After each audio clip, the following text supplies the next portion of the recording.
अभी हम डिस्कस करेंगे क्वेश्चन नंबर 2, एमटीपी का question number 2। This question is basically relating to redemption of preferences. एक सिंपल चैप्टर है। ये चैप्टर को अच्छे से पढ़ लेने का, कभी 5 या 6 मार्क के लिए वो लोग एग्जाम में पूछ सकते हैं। बट इसमें सबसे इंपॉर्टेंट पार्ट आपको क्या ध्यान रखना है बच्चों, ये जो अकाउंटिंग स्टैंडर्ड है इसका अंदर एक प्रोविजनल चेंजेस हुआ है। पहला हम जब भी प्रीमियम पे करते थे रिडम्पशन ऑफ प्रेफरेंसेस को, उसको हम सिक्योरिटी प्रीमियम में एडजस्ट करते थे। अभी जो प्रोविजनल चेंजेस ये है दैट कंपनी जिसको ऑल अकाउंटिंग स्टैंडर्ड एप्लीकेबल होगा, तो दैट कंपनी का जो भी प्रीमियम ऑन रिडम्पशन रहेगा that is always adjustable with the divisible profit. तो जो भी प्रीमियम ऑन रिडम्पशन रहेगा उसको हम डिविजिबल प्रॉफिट के साथ एडजस्ट करेंगे।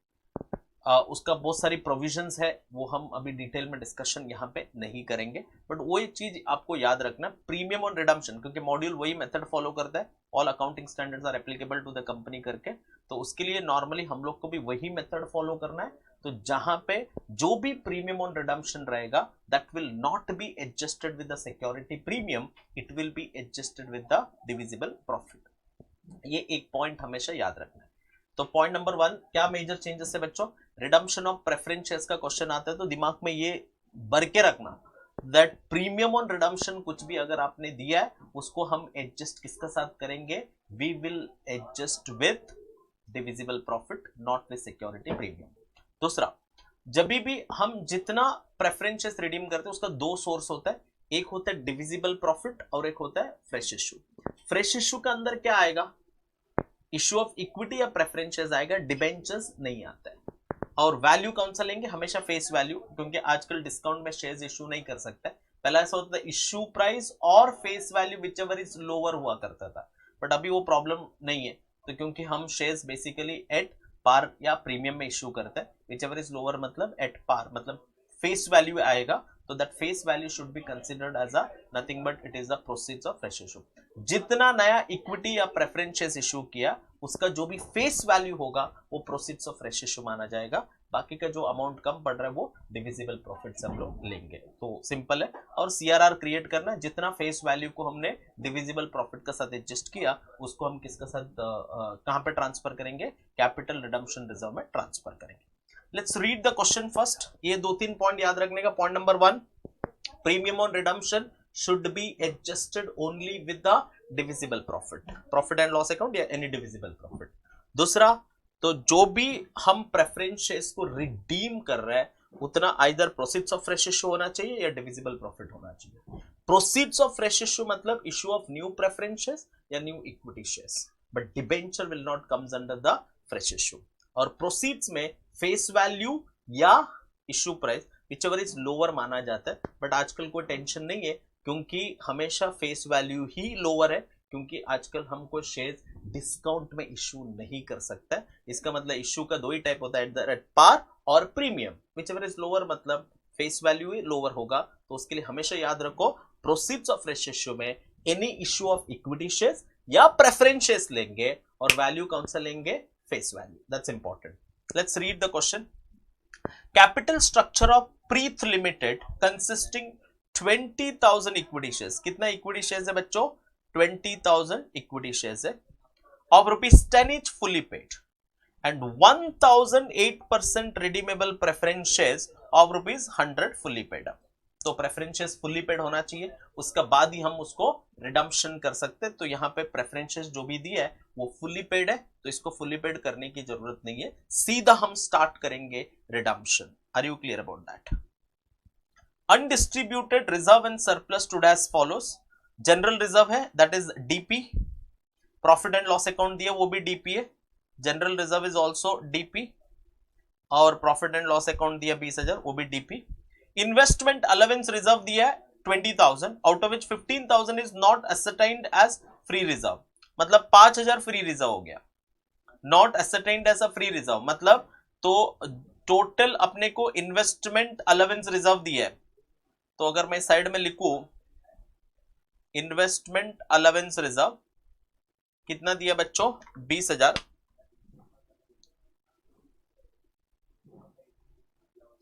इसमें दो पार्ट आता है, divisible, not divisible profit, divisible profit and not divisible. कितना इसमें 15,000 is ascertained as free reserve, not ascertained as a free reserve, मतलब एनडीपी 15,000 हुआ और बाकी डीपी कितना होगा बच्चों 5,000, तो ये फ्री रिजर्व होगा। Are you clear? तो 20,000 इन्वेस्टमेंट अलाउंस रिजर्व दिया। आपको पता है investment allowance reserve is basically NDP, non divisible reserve, but इस क्वेश्चन में बोला है not ascertained as a free reserve, कितना खाली 15 ही बोला है, तो indirectly they are trying to tell 20 में से नॉन डिविजिबल 15 है, बाकी का 5,000 डिविजिबल है। कैश बैंक दिया 98,000। Preference shares are to be redeemed at 10% premium, that's very important, 10% premium में रिडीम करेंगे। For the purpose of redemption directors are, the very important, directors are empowered to make fresh issue of equity shares at par after utilizing undistributed reserve and surplus।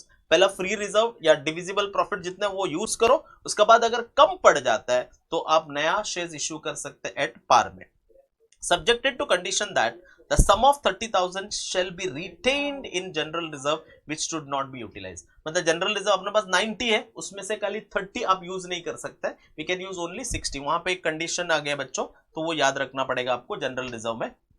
उसके बाद you are required to pass journal entries and give about the arrangement and also show how relevant items will appear in the balance sheet of the company after the redemption as carried out। तो यहाँ पे बच्चों हम लोग जब भी sum solve करते वक्त क्लास में हम लोग एक फॉर्मूला बना देते हैं, एक ही फॉर्मूला, दूसरा जरूरत नहीं है आजकल। तो एक फॉर्मूला होता है that is called face value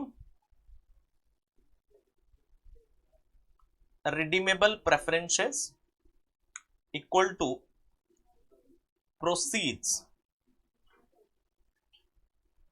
of fresh issue plus divisible profit, ये पहला। और उसके बाद premium on redemption is equal to divisible profit. तो ये दो फॉर्मूला हम लोग को हमेशा बनाते हैं हम लोग। Are you clear? That is very important.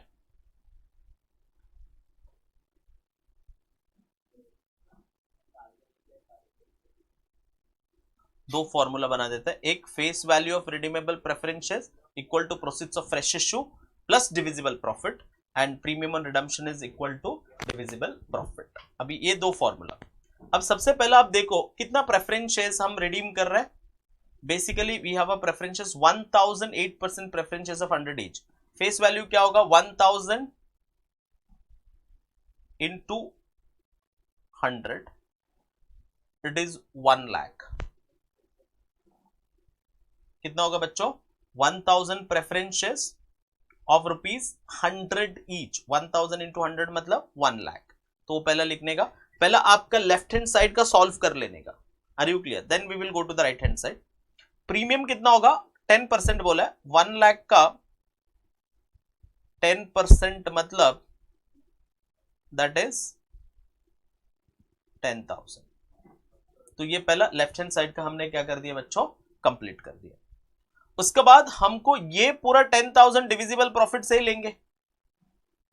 ये जो 10,000 है वो पूरा क्या करेंगे हम डिविजिबल प्रॉफिट। हमारे पास डिविजिबल प्रॉफिट कितना है जनरल रिजर्व में 60,000 है बच्चों। अब आप बोलेंगे सर 60,000 क्यों, 90 दिया है, तो नीचे कंडीशन था 30,000 कैन नॉट बी यूज्ड, तो इसका मतलब ओनली 60 वी कैन यूज।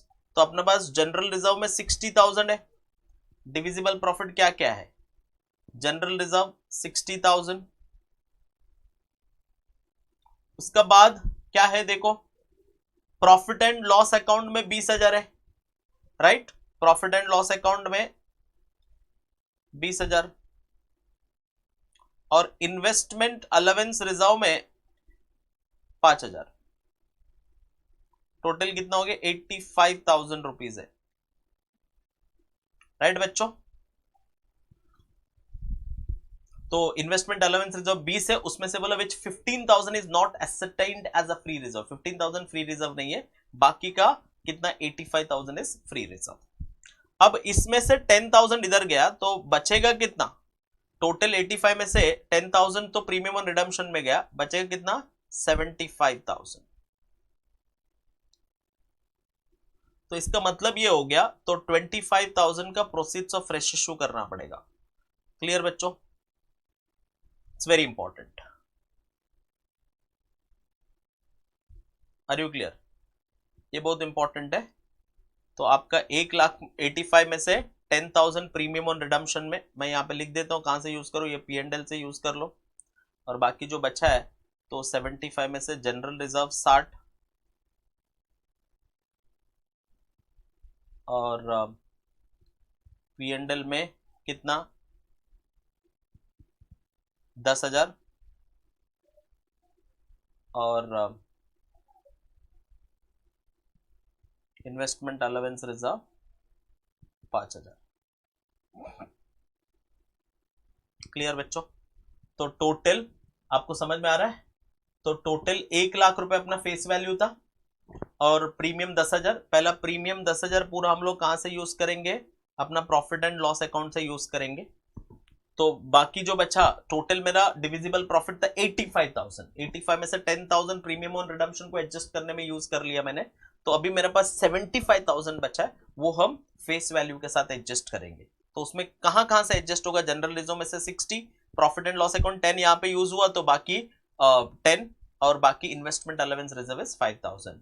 तो 1,00,000 का फेस वैल्यू है और डिविजिबल मेरे पास 75,000 है, तो बाकी का 25,000 प्रोसीड्स ऑफ फ्रेश इश्यू में आएगा। सो दैट इज वेरी इंपॉर्टेंट। ये एक कैलकुलेशन कर लेने का आसान हो जाता है, तो आपका आगे एंट्री फटाफट आप पास कर सकते हैं। राइट बच्चों?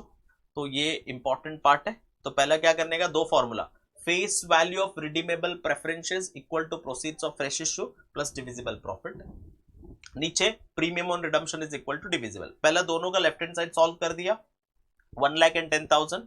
पहला 10,000 प्रीमियम ऑन रिडम्पशन के लिए पूरा डिविजिबल प्रॉफिट हमने यूज कर लिया, प्रॉफिट एंड लॉस अकाउंट। अपने पास डिविजिबल टोटल है 85, उसमें से 10 यहाँ पे गया तो बचा 75, फेस वैल्यू के साथ यूज कर लिया।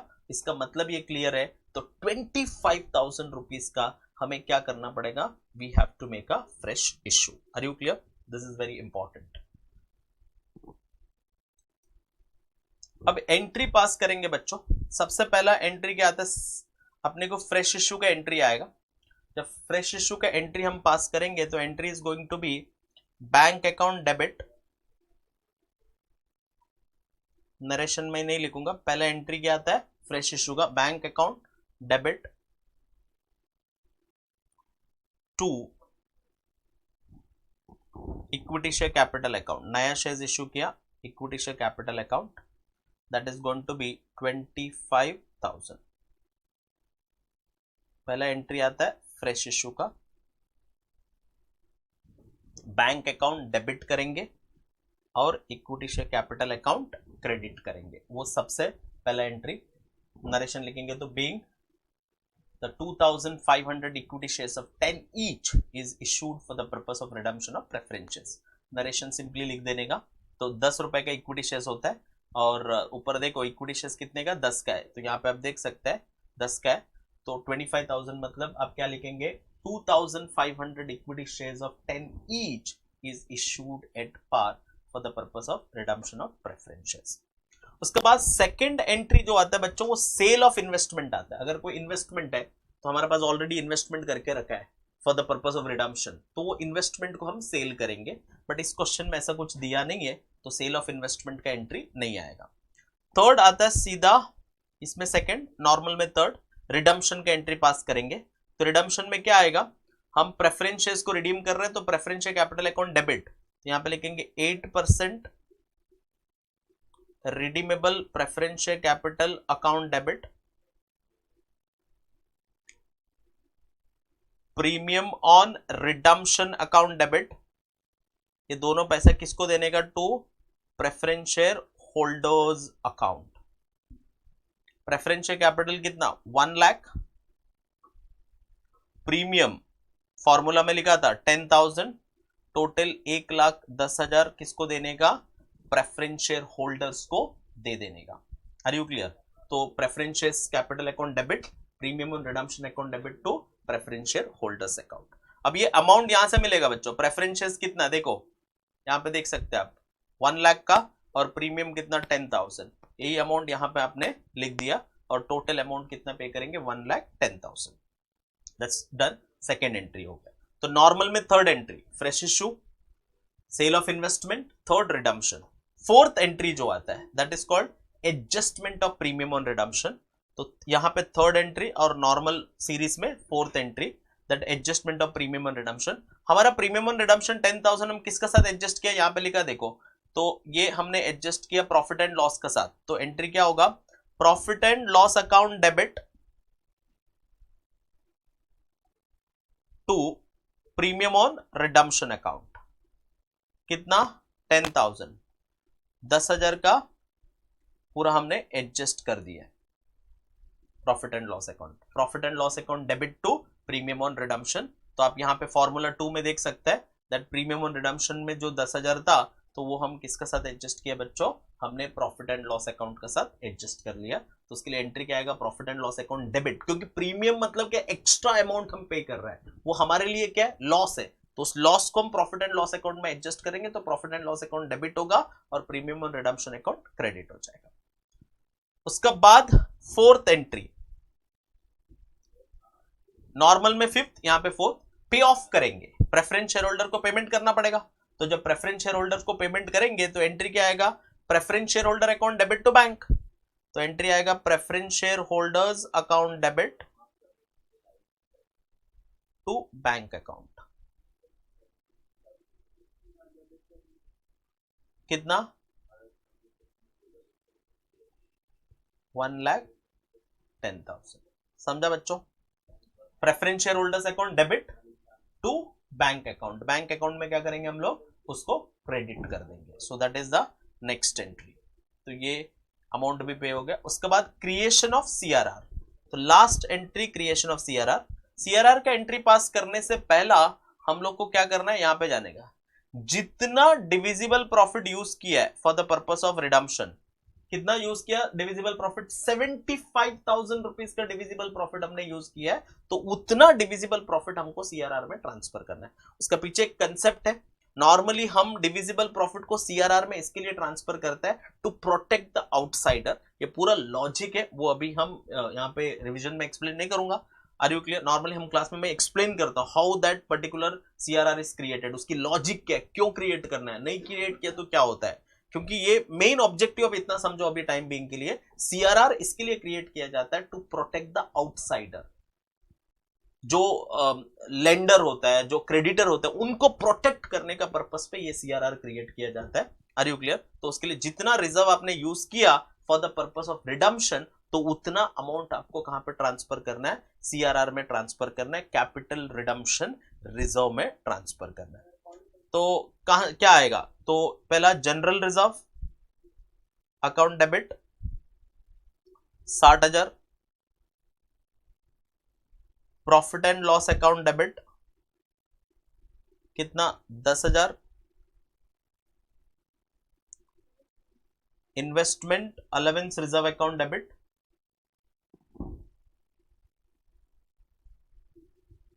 5,000 टू सीआरआर अकाउंट। कितना बच्चों 75,000। That's it. तो ये एंट्री हो गया। इसका नरेशन लिखने का, being amount paid to preference share holder, being premium on redemption adjusted with profit and loss account, being divisible profit transfer to CRR 75। हमेशा यहां पे एक चीज याद रखना बच्चों, कभी भी पीओआर रहेगा तो उसको हमेशा पहला प्रेफरेंस क्या होता है, प्रॉफिट एंड लॉस अकाउंट। अगर प्रॉफिट एंड लॉस अकाउंट नहीं है तो आप कोई और डिविजिबल प्रॉफिट यूज कर सकते हैं, कोई प्रॉब्लम नहीं है। बट नॉर्मली मॉड्यूल में अगर आप देखेंगे तो वो लोग पहला हमेशा प्रॉफिट एंड लॉस अकाउंट को यूज करते हैं। तो कभी भी याद रखना पीओआर के लिए पहला profit and loss account use करना है। अगर प्रॉफिट एंड लॉस अकाउंट में बैलेंस नहीं है तो then you can use any divisible profit, but पहला preference is always profit and loss. और यहाँ पे सीआरआर क्रिएट करने के लिए या डिविजिबल प्रॉफिट जब यूज करते हैं रिडम्पशन के लिए, वो कोई भी ऑर्डर में आप यूज कर सकते हैं, उसमें कोई ऐसा प्रॉब्लम नहीं है। Are you clear? That's a very important. अब इसका बैलेंस शीट अगर आप देखेंगे तो share capital, reserve and surplus, क्योंकि पूरा फुल फ्लेज बैलेंस शीट यहां पे नहीं बना सकता है, हम एक्सट्रैक्टेड बैलेंस शीट बनाएंगे। हम क्या बनाएंगे बच्चों, एक्सट्रैक्टेड बैलेंस शीट। तो बैलेंस शीट दिया एक्सट्रैक्टेड, एक्सट्रैक्टेड मतलब फुल फ्लेज नहीं है, टैली नहीं कर सकते इसमें। पहला आएगा इक्विटी एंड लायबिलिटी, उसमें share holders fund, share holders fund में दो चीज आते हैं, share capital and reserve and surplus, और उसके बाद कैश बैंक बैलेंस है वो हम लिख सकते हैं। पहला यहाँ पे देखो शेयर कैपिटल में इक्विटी शेयर्स ही आएगा। पहला हमारा इक्विटी शेयर्स कितना था, क्वेश्चन में दिया है, क्वेश्चन में अगर आप देखेंगे तो कितना इक्विटी शेयर्स था 20,000, और हमने नया कितना इक्विटी शेयर्स इशू किया 20,000 इंटू 10 मतलब 2 लाख, नया कितना इक्विटी शेयर्स इशू किया 25,000 का। तो इसका मतलब हमारा टोटल इक्विटी शेयर कैपिटल होगा कितना 22,500 और अमाउंट होगा 2,25,000। क्लियर बच्चों, समझा आपको? That's very important point you have to understand. तो याद रखना 20,000 शेयर्स था, नया 2,500 शेयर्स इश्यू किया, टोटल हो गया 22,500 equity shares of ₹10 etch fully paid 2,25,000, वो यहाँ पे लिख देने का। फिर उसके बाद रिजर्व एंड सरप्लस, नॉर्मली मैं हमेशा स्टूडेंट को ये सजेस्ट करता हूं, यहाँ पे आपका आंसर ये मैंने एमटीपी से लिया है तो यहाँ पे कैसा भी लिखा है, बट स्टूडेंट को याद रखना है, हमेशा याद रखो बच्चों, स्टैट्यूटरी रिजर्व रहेगा तो वो हमेशा टॉप में लिखने का, उसका बाद एनडीपी लिखने का, उसके बाद डीपी लिखने का, ये सीक्वेंस में रिजर्व एंड सरप्लस लिखने का। तो उसके लिए आई विल से पहला सीआरआर लिखो, कितने का सीआरआर नया रिजर्व क्रिएट किया था 75, वो लिखेंगे हम लोग। उसके बाद general reserve investment allowance reserve लिखो 15, क्योंकि दैट इज एनडीपी, ये दोनों एनडीपी है, capital redemption reserve is also NDP और investment allowance reserve is also NDP. पहला हम सीआरआर क्रिएट लिखेंगे, रिजर्व एंड सरप्लस अगर मैं लिखूं तो reserve and surplus like this होना चाहिए। पहला सीआरआर हमने क्रिएट किया कितने का बच्चों 75,000, वो पहला लिखूंगा, और उसका बाद इन्वेस्टमेंट अलाउंस रिजर्व था, उसका टोटल कितना दिया था 20, उसमें एनडीपी 15 वो लिख देते हैं, बाकी 5 डीपी है बट वो ऑलरेडी हमने यूटिलाइज कर दिया, बैलेंस शीट में वो नहीं आएगा, so ये बहुत इंपॉर्टेंट है। उसका बाद आता है जनरल रिजर्व, जनरल रिजर्व 90 था, उसमें 60 यूज किया तो 30 बचा बच्चों, दैट वी विल राइट। और प्रॉफिट एंड लॉस अकाउंट में 20 था, 10,000 प्रीमियम ऑन रिडम्पशन को एडजस्ट करने में यूज किया, बाकी 10,000 बचा है उसको हमने फेस वैल्यू के साथ एडजस्ट किया, तो प्रॉफिट एंड लॉस अकाउंट में कोई बैलेंस बचा नहीं है। अगर मैं अभी लिखूं 1,20,000 मेरा टोटल आता है, प्लीज आपका यहाँ पे ये लोगों ने लिया reserve and surplus, I find it is not in a proper sequence. जब भी आप लिखते हो स्टैट्यूटरी रिजर्व हमेशा टॉप में होना चाहिए, क्योंकि कंपनीज एक्ट का जब फाइनल अकाउंट का फॉर्मेट अगर हम देखेंगे वो फॉर्मेट के अंदर भी दिया है, तो all the statutory reserve at the top and then all NDP and last में आपको डीपी लिखना है, तो उस हिसाब से सीआरआर सबसे पहला आना चाहिए, इट इज एनडीपी। उसके बाद investment allowance reserve non divisible है, वो नॉट फ्री है, मतलब वो भी एनडीपी है, और बाद में जनरल रिजर्व लास्ट में लिखना चाहिए। तो अमाउंट सेम आता है बट थोड़ा सीक्वेंस उनका बराबर नहीं है, तो ये सीक्वेंस में लिखेंगे तो दैट इज प्रॉपर एंड हमेशा सिस्टमैटिकली लिखना है। ये कंपनीज फाइनल अकाउंट कर रहे हैं हम लोग, बैलेंस शीट कंपनी का है, अपना मर्जी के हिसाब से किधर भी कुछ भी लिखा नहीं चलेगा, so that is we are writing. और उसके बाद एसेट्स बाकी कुछ नहीं है, दो ही चीज आता है लायबिलिटी साइड में, एक शेयर कैपिटल और एक रिजर्व एंड सरप्लस। फिर एसेट साइड में cash and cash equivalent directly, तो अपने को कैश का ओपनिंग बैलेंस दिया था उसमें 98,000, और उसके बाद हमने नया शेयर इश्यू किया 25,000 रुपए मिल गया, और प्रेफरेंस शेयर होल्डर को 1,10,000 दे दिया, तो अगर हम देखेंगे तो बचेगा 13,000, that directly we have to write current assets के अंदर कैश एंड कैश इक्विवेलेंट करके लिख के तो वहां पे लिख देने का, तो इतना बैलेंस शीट आपको बना देना है, डन। सो एक सिंपल क्वेश्चन है बच्चों, इसमें कुछ ज्यादा कॉम्प्लिकेशंस नहीं है, तो इन्होंने पूरा तो दिया है, वर्किंग नोट ये सब जरूरत एज सच नहीं है, तो हमने क्योंकि ये टेबल बना दिया तो इट इज डन। ये एक दो एक है ना फॉर्मूला, ये दो फॉर्मूला बना दिया, ऑलमोस्ट सब अपने को उसमें मिल जाता है। सो सिंपल क्वेश्चन था बच्चों। सो मे बी अगर एग्जाम में ये पूछेंगे तो बैलेंस शीट का साथ पूछेंगे तो डेफिनेटली 8 मार्क के लिए वो लोग पूछेंगे, सिंपल क्वेश्चन है, ज्यादा कुछ कॉम्प्लिकेशन नहीं है। तो ये चैप्टर अच्छे से पढ़ लेना, तो इसमें कुछ ज्यादा कॉम्प्लिकेशन नहीं है, simple chapter, I think through हो जाता है ये चैप्टर में, but only the things is very important, आपको याद रखना premium on redemption should be adjusted with the divisible profit, पहला preference profit and loss account होना चाहिए, दैट्स इंपॉर्टेंट। फिर तो जब भी नया शेयर्स ढूंढेंगे तो फ्रेश इश्यू के अंदर शेयर्स ही होना चाहिए, डिबेंचर्स को नहीं लेता है, और वैल्यू हमेशा फेस वैल्यू लेने का। और कभी कभी आपको प्रॉफिट यूज करने के लिए बोलते हैं तो बैलेंसिंग शेयर्स होगा, कभी कभी नंबर ऑफ शेयर्स कितना इश्यू करना है वो दिया रहेगा, तो बैलेंसिंग डिविजिबल प्रॉफिट लेंगे। जितनी डिविजिबल प्रॉफिट आप फॉर्मूला नंबर 1 में लिया है उतना आपको CRR क्रिएट करना पड़ेगा। Are you clear about that? That is the important. तो इसके साथ ये क्वेश्चन अपना हो गया। Next question we will C.